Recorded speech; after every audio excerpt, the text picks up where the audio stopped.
आज हम बात करेंगे इनके बारे में। भारत में कोर्ट में यूज़ होने वाले जो शब्द होते हैं, उसमें बहुत सारे शब्द आज भी हिंदी भाषा के नहीं होते हैं। वो मूलतः फ़ारसी भाषा के शब्द हैं, जो कोर्ट की प्रोसीडिंग में लगातार यूज़ होते रहते हैं। चाहे दरख्वास्त हो, चाहे गवाह हो, चाहे मुकदमा हो, चाहे रोज़नामचा हो, इस टाइप के कोई भी शब्द हिंदुस्तानी भाषा के शब्द नहीं हैं, फ़ारसी भाषा से लिए गए हैं। सेम ऐसा है इंग्लिश की प्रोसीडिंग में होता है। इंग्लिश भाषा में बहुत सारे ऐसे शब्द होते हैं जो आइदर फ्रेंच भाषा से, लैटिन भाषा से या ग्रीक भाषा से आए हुए हैं और इंग्लिश भाषा में एज इट इज यूज हो रहे हैं। तो कोर्ट की भाषा के संबंध में ये जो चार शब्द मैंने लिखे हैं, रादर ये शब्द नहीं है, वर्ड पेयर्स हैं। इन सारे शब्दों को हम लोग अक्सर कोर्ट की प्रोसीडिंग के संबंध में सुनते रहते हैं, पेपर में, न्यूज़पेपर्स में पढ़ते हैं या टीवी पे देखते रहते हैं। जब कभी भी कोर्ट का कोई मामला आता है तो ये शब्द बार बार हमारे सामने आते हैं। इन सारे शब्दों के बारे में हमारी पिन पॉइंट जानकारी नहीं है, एक रफ आइडिया है कि ये क्या चीज़ें होती हैं। तो आज हम इसी जानकारी को पुख्ता करेंगे, पिन पॉइंट करेंगे। पहला जो शब्द है, पहला जो वर्ड पेयर है rather, that is habeas corpus. Habeas corpus एक प्रकार की पिटीशन होती है जो फैमिली द्वारा वकील के थ्रू कोर्ट में डाली जाती है। किसी कंडीशन में यदि पुलिस ने किसी आदमी को किसी संदेह के आधार पर अपनी कस्टडी में लिया है, लेकिन उसे कोर्ट के सामने पेश नहीं किया है, तो उसके परिवार के पास ये आधार है कि वह हाबियस कार्पस पिटीशन दायर कर सके। हाबियस कार्पस होता क्या है? हाबियस शब्द निकला है लैटिन भाषा के हबेरे शब्द से, जिसका मतलब होता है टू हैव, टू होल्ड, रखना। और कार्पस शब्द का मतलब अगेन लैटिन में होता है बॉडी, शरीर। तो इसका ये कुल मिला के मतलब होता है कि अदालत के सामने शरीर को लेकर आया जाए, जिंदा शरीर को लेकर आया जाए, बॉडी जो व्यक्ति है उसे अदालत के सामने पेश किया जाए, ताकि अदालत डिसाइड कर पाए कि वो आदमी हिरासत में रखने लायक है या छोड़ देने लायक है। वकील के थ्रू जब फैमिली ऐसी पिटीशन दायर करती है, this is called to be habeas corpus petition. Habeas corpus एक बहुत लंबे वाक्य का एक छोटा सा हिस्सा है। एग्जैक्टली जो वाक्य होता था वो इस टाइप का होता था: हाबियस कार्पस एट सब्जिसिएंडम एट रेसिपिएंडम। इसका मतलब होता है व्यक्ति को कोर्ट के सामने पेश किया जाए ताकि कोर्ट उसे अपने अधिकार में ले सके और स्वीकार कर सके, ये पूरा मतलब होता था। और हाबियस कार्पस का अगर हम लोग इंग्लिश मीनिंग निकालना चाहें, you shall have the body. तो ये कुल मिला के मीनिंग होता है कि किसी व्यक्ति को यदि पुलिस ने अपने पास रखा है और कोर्ट में पेश नहीं कर रही है, तो वहां पे हाबियस कार्पस पिटीशन डाली जाती है। यहाँ पे जो कार्पस शब्द है उसका मतलब होता है बॉडी। कॉर्पोरल जो शब्द होता है उसका मतलब होता है फिजिकल बॉडी। और इनकॉर्पोरल जो शब्द होता है, जैसे हम लोग बोलते हैं द घोस्ट और often described as incorporeal being. तो घोस्ट के पास, भूत जो होते हैं उनके पास बॉडी नहीं होती, फिजिकल बॉडी नहीं होती है, उनको इनकॉर्पोरल बोला जाता है। तो कॉर्पोरल का मतलब फिजिकल बॉडी, इनकॉर्पोरल का मतलब जिसके पास फिजिकल शरीर नहीं होता। अच्छा, इससे रिलेटेड एक और शब्द होता है, दैट इज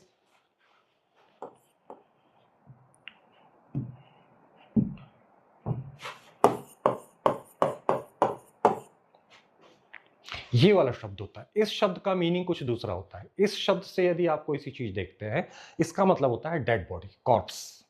हम जिस बात कर रहे हैं कॉर्पस की कर रहे हैं, उसका मतलब जिंदा सशरीर। तो हाबियस कार्पस पिटीशन मतलब होता है व्यक्ति को कोर्ट के सामने लाया जाए और कोर्ट उसके बारे में डिसीजन देगी कि वो आदमी लीगली अरेस्ट हुआ है या छोड़ देने लायक है। दूसरा जो शब्द है एमिकस क्यूरी।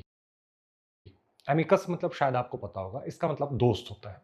एमिएबल, एमिकेबल मतलब दोस्ती करने लायक, दोस्त से रिलेटेड जो शब्द होते हैं। एमिकस मतलब दोस्त और क्यूरी मतलब यहां पे है कोर्ट। तो एमिकस क्यूरी का पूरा मतलब आया कोर्ट का दोस्त। कोर्ट का दोस्त कौन होता है? कई बार ऐसा होता है कि कुछ ऐसे मुकदमे आते हैं, जो जज होता है वो कानून का जानकार होता है, कानूनी जो चीजें उसके सामने आएंगी उसके बारे में उसको डिसीजन लेने के बारे में उसके पास पर्याप्त योग्यता होती है। लेकिन यदि मान लीजिए ऐसा कोई केस आता है कोर्ट के सामने जो एनवायरनमेंट से रिलेटेड है, जो वॉर से रिलेटेड, जो आर्म्स से रिलेटेड, जो एआई से रिलेटेड हो, टेक्निकल कोई केस हो, उसमें जज की समझ सीमित होती है। तो वैसी कंडीशन में जज अपनी तरफ से एक ऐसे विशेषज्ञ को जो उस पर्टिकुलर फील्ड का, जैसा जिसका मुकदमा आया है, उसको अपनी तरफ से अपॉइंट करता है कि तुम इस मुकदमे को सुनोगे और इस संबंध में तुम्हारी जो भी राय होगी तुम मुझे दोगे। अगर जज के सामने कोई एक ऐसा मुकदमा चल रहा है जो एआई से रिलेटेड है, कोई आदमी पिटीशन दायर करता है कि एआई सोसाइटी के लिए घातक है और इस पे जो भी एक्सपेरिमेंट हो रहे हैं बंद होने चाहिए, अब जज को इस मुकदमे को सुनना है, जज की समझ सीमित है, तो वो एक एमिकस क्यूरी अपॉइंट करता है, अदालत का दोस्त अपॉइंट करता है और वो दोस्त इस बात को लगातार सुनता है क्योंकि वो उस विषय का विशेषज्ञ है और फाइनली जज को अपना डिसीजन देता है कि क्या करना चाहिए और क्या नहीं करना चाहिए। तो इस केस में, इस सिलसिले से वो आदमी अदालत का दोस्त होता है। उसे कहते हैं एमिकस क्यूरी, अदालत का मित्र। तीसरा है सुओ मोटो, थोड़ा सा कॉमन है, इसके बारे में लोगों की मालूमात ज़्यादा है। सुओ का मतलब होता है स्वतः, ऑन इट्स ओन, खुद से, और मोटो का यहाँ पे मतलब होता है मोशन, खुद से ली गई मोशन। मोस्टली अदालत कभी भी कोई केस तब ही सुन सकती है जब कोई एक पिटिशनर किसी भी पिटिशन को अदालत के सामने लाए, एक याचिका दायर करे और किसी विषय में अदालत का डिसीजन मांगे। यदि कोई पिटिशनर कोई पिटिशन लेकर नहीं आता है तो अदालत किसी मुकदमे को उसके पास सुनने का राइट नहीं होता है। ऐसा नॉर्मल केसेस में होता है।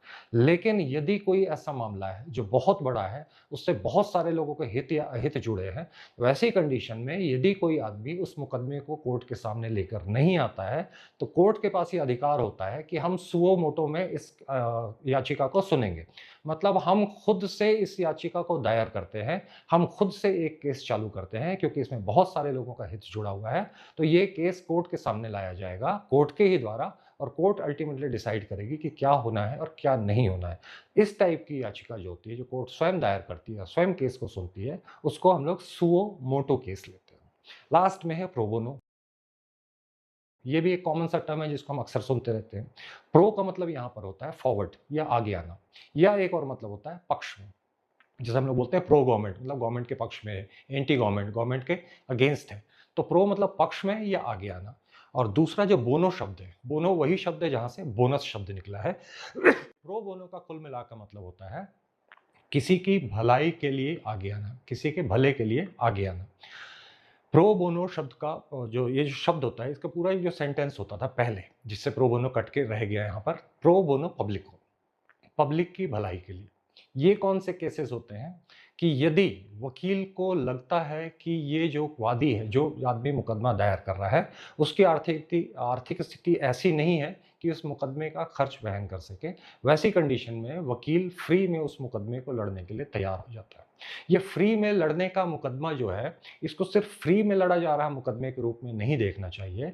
इसमें वकील ये देखता है कि एक तो उस व्यक्ति की आर्थिक हैसियत ऐसी नहीं है कि वो मेरी फीस पेमेंट दे सके, दूसरा मुकदमा इतना इंपॉर्टेंट है कि उसको अदालत के सामने आना ज़रूरी है। ये दोनों बातें होती हैं। ये सिर्फ मुफ्त में केस लड़ने का मामला नहीं है, मुकदमा ज़रूरी है, यहाँ पे न्याय होना चाहिए। एट द सेम टाइम जो व्यक्ति उस मुकदमे को लड़ने जा रहा है, उसकी आर्थिक स्थिति पैसे देने की नहीं है। इस कंडीशन में वकील जो उस केस को एक्सेप्ट करता है, ये प्रो बोनो केस होता है। आज वही हमने जो 4 जो शब्द देखे हैं, वर्ड पेयर देखे हैं।